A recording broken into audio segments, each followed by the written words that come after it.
All right, so the truth. Let's get into this. But first, before we get into it, let's first acknowledge something that we have to talk about before first getting into this topic. Because as I described when we were first talking about true objective reality, we have a natural disconnect to true objective reality that's based upon human consciousness and language. And so we first have to acknowledge that what we experience through our senses is not true objective reality, because our senses do not take in nearly enough information for us to perceive anywhere near true objective reality. But in order for us to navigate the reality that we do exist in, the reality created by our culture and our society, it is something that we ought to do, and that thing that we ought to do is to be truthful in relation to what we experience, to our experiences, to our consciousness, from our perceptions, and what we believe to be true in relation to language, because this is what will ultimately allow us to have a great opportunity to be successful within the reality that we do exist in. And that was a mouthful and very confusing. And I understand that, so I'm going to be spending the rest of this video trying to explain what that little paragraph means. So let's start with the truth. What do I mean by the truth? Well, the truth just means that which is. It's that which exists. And that's all that that term means. It's a very simple term when it is defined. And so the truth is that which has occurred in the past and that which is occurring in the present.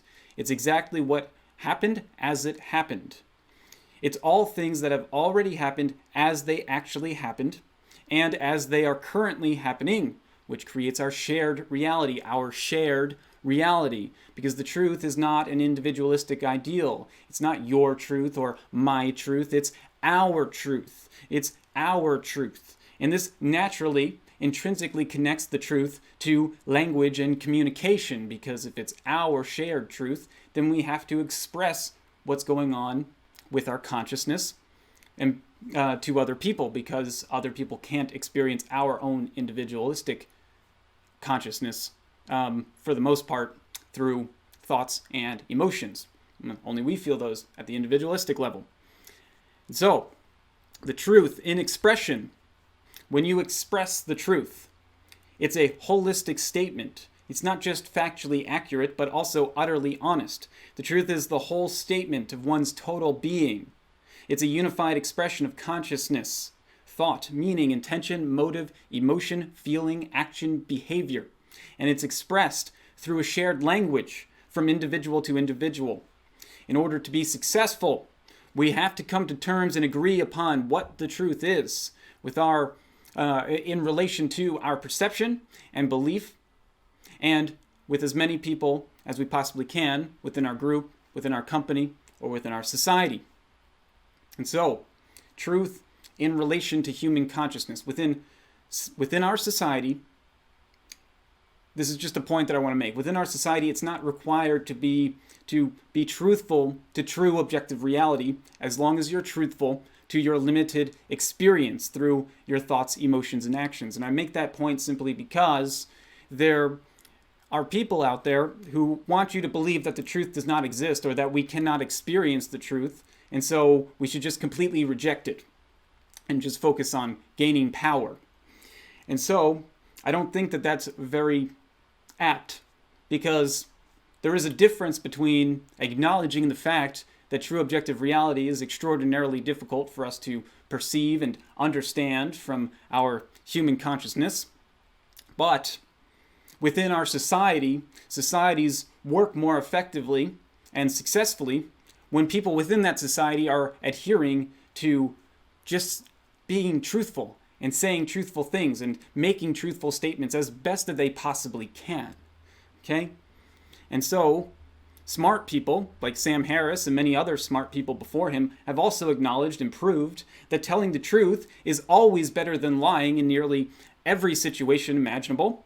And this is something that we need to remind ourselves, because sometimes it appears to be easier to lie, but it actually never is. And this has been proven.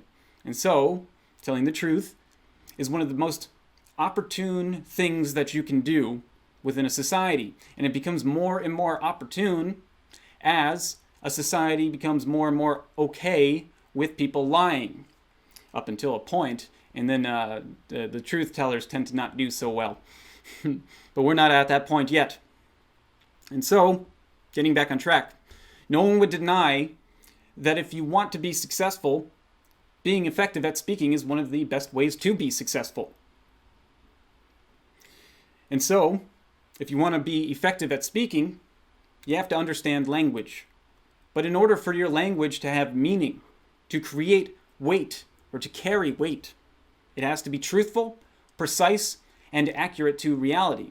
We just need to look at a comedian, because a comedian uses words, they use language to point something out. But that thing that they point out has to be truthful, it has to be based in reality, it has to have meaning to other people, and other people have to see it and go, okay, yeah, that actually exists. A comedian who's just talking about things that don't exist in our reality, people are going to be like, what is this guy talking about? I don't see the relation. I don't see the humorous perspective. So the truth has to exist within our language if it's going to be useful.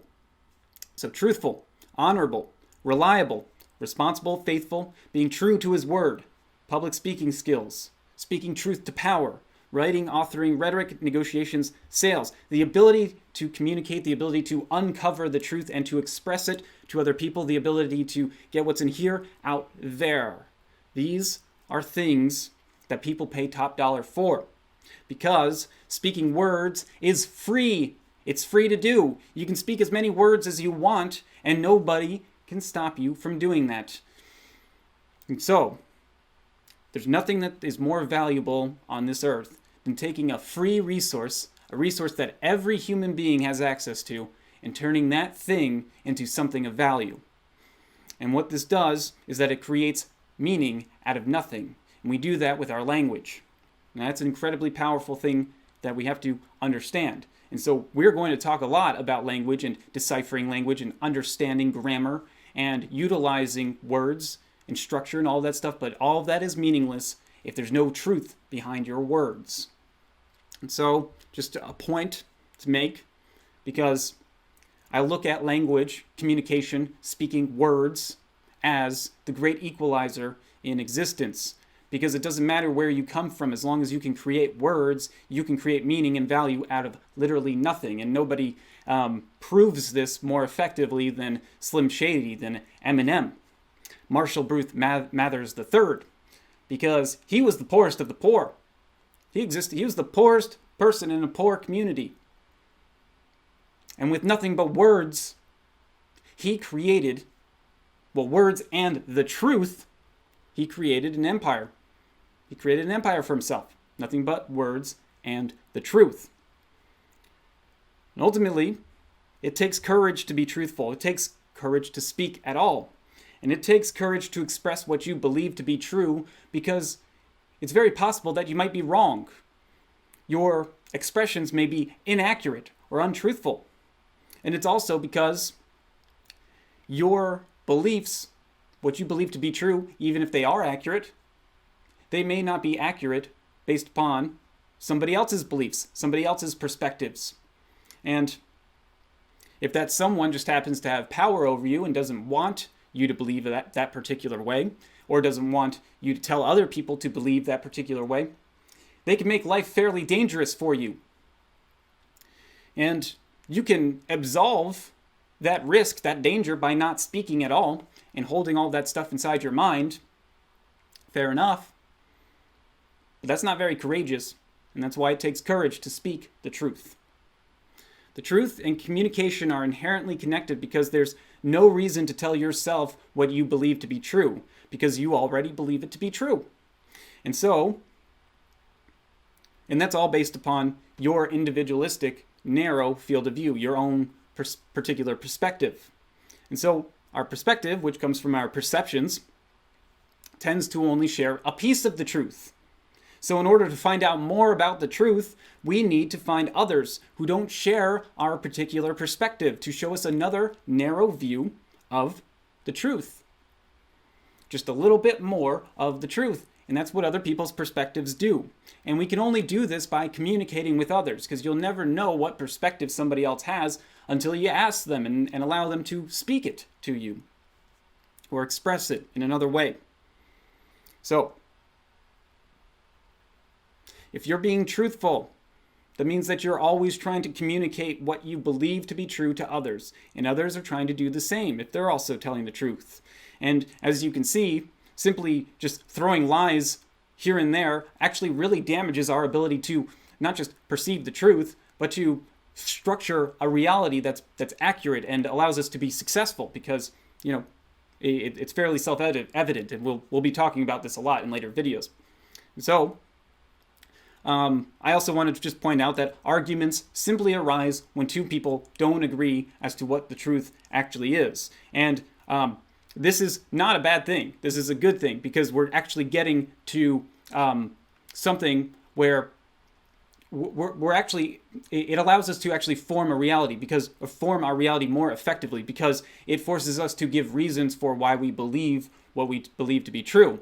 And so those reasons will allow you to actually structure your belief structures with a stronger foundations, or the other person's reasons will destroy your belief structures and allow you to believe in something that's more accurate to reality. Both of those things are fine. So, even though belief and perception are not the truth, they do play a major role in this process of finding out what the truth is. And so we're just going to focus on these two words for the rest of this video. And those two words are belief and perception. So first with belief. Belief is actually one of my favorite words, because belief is actually just a whole bunch of little words smooshed together. And what I've found is smart people make words. You make words, just make a word, whatever, It's pretty interesting. And something that's also interesting is that when you break these bigger words apart, you can find deeper meaning within them by breaking them apart and looking at all of the little words that make up the big words. And belief is one of these that is perfectly encapsulated. It really defines itself. Because what you do, and something that I like doing, is breaking the word apart. So I'm going to do that right now. So first, if you take the F off of the word belief, you get the word belie, B-E-L-I-E.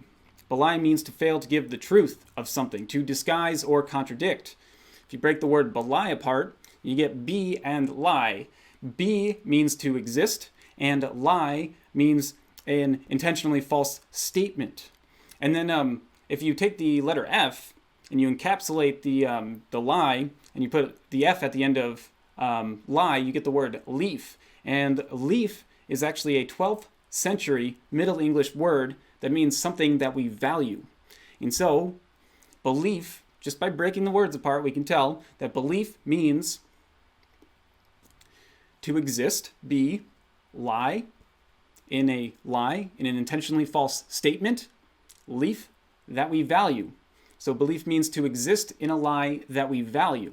And that's a perfect definition of what a belief is, because our beliefs are a network of thought structures that represents how we think things are, but not how they actually are. Our beliefs act as a filter that helps us make sense or gain meaning rapidly from our past experiences and from the information that's coming into our senses at the present moment, from our perceptions.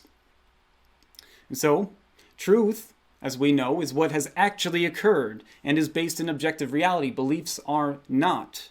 If a belief were to be actually true, then it would no longer be a belief. It would be the truth. And while things can be more than one thing at a time, beliefs cannot be, because the truth, we must acknowledge that the truth does not need belief to exist, and that's what makes it the truth.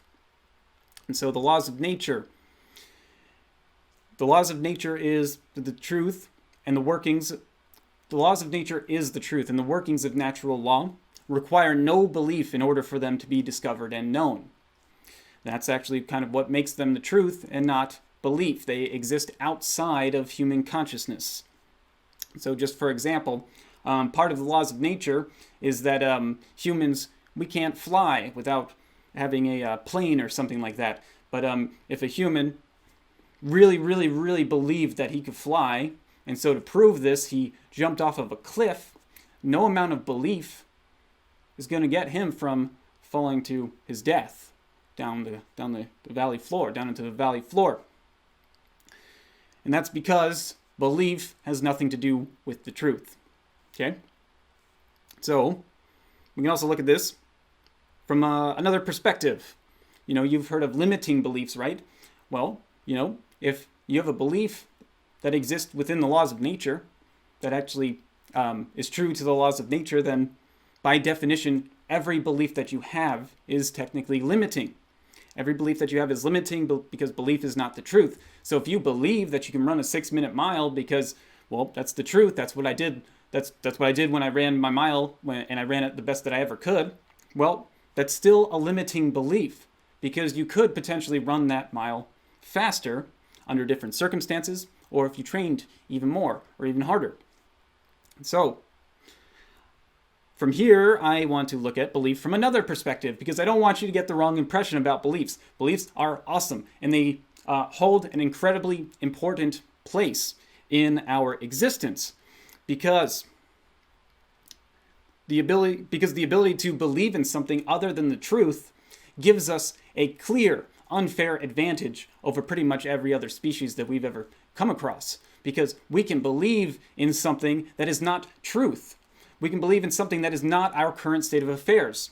So if our current state of affairs, that which is in the present and in the past, are not what we want them to be, if we're not living the life that we want to live, if we're not making the money that we want to make, if where we're living is not where we want to live, well, we can use belief to get us out of those current state of affairs. You can utilize our ability to believe, to imagine a reality wholly different from your current state of affairs, to start shaping your reality that's not based in truth, because this reality exists where the truth does not exist, in the future.